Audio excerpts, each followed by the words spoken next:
que a reforma trabalhista em discussão pelo governo vai representar para a Previdência Complementar? E sobre esse assunto, a gente conversa agora com a Denise Campos de Toledo, jornalista da Rádio Jovem Pan e da TV Gazeta.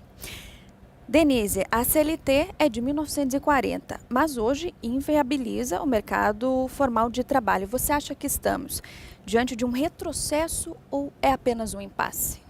Olha, eu acho que é um impasse, uma necessidade de mudanças, né? De se adequar à legislação às condições atuais, porque você vê um avanço muito forte da informalidade, de procedimentos que na verdade são irregulares, que dão margem a questionamentos jurídicos depois.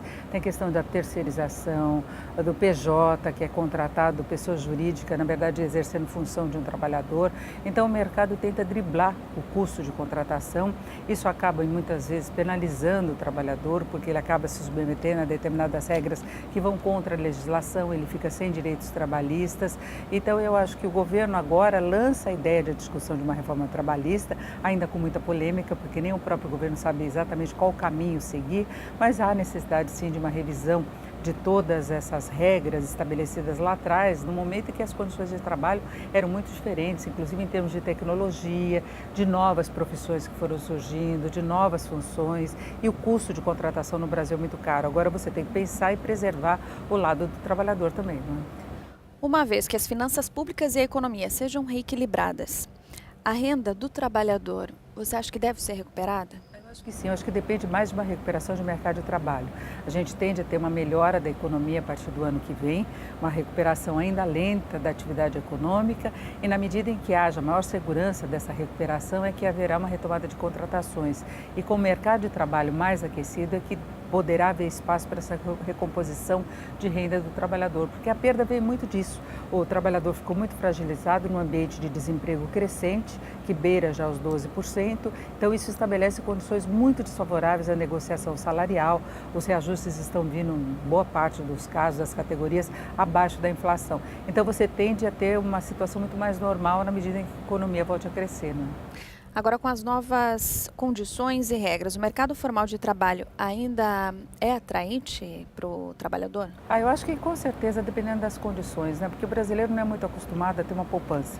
Então, quando você fala em 13º, em fundo de garantia, em férias, isso tudo representa um benefício para o trabalhador, para aquele que não está preparado para o momento em, por exemplo, que ele tem uma demissão, quando ele sai de férias. Isso pode até encarecer a contratação, mas acho que são pontos importantes. O governo vai ter que tomar muito cuidado ao tentar mexer com qualquer um desses pontos numa eventual reforma trabalhista, não é? Então, o mercado formal é atraente, a não ser naqueles casos, especialmente de altos executivos, de pessoas que têm um rendimento muito maior, que aí tem mais vantagens em trabalhar como pessoa jurídica, em outras relações de trabalho, numa informalidade, mas que garante uma remuneração. Esse é o ponto mais importante, é a remuneração final do trabalhador.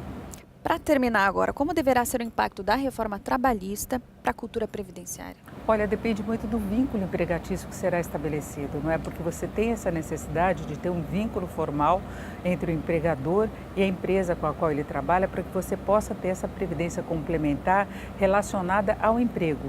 Não aquela previdência que o trabalhador adere por conta própria, mas a previdência fechada que vem do próprio empregador. Então você vai ter que estabelecer relações seguras para que o próprio sistema previdenciário, da previdência complementar, tenha sustentação financeira, possa contar com aquela contribuição, com aquele vínculo empregatício que gera a capacidade de se ter uma programação de contribuições no longo tempo. Então é uma questão que também deve ser muito colocada agora. Talvez a Previdência tenha que se adequar a essas novas regras para ter sustentação financeira e segurança financeira.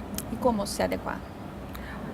Essas novas... Primeiro é acompanhar essas mudanças todas e depois ter talvez uma participação maior do trabalhador.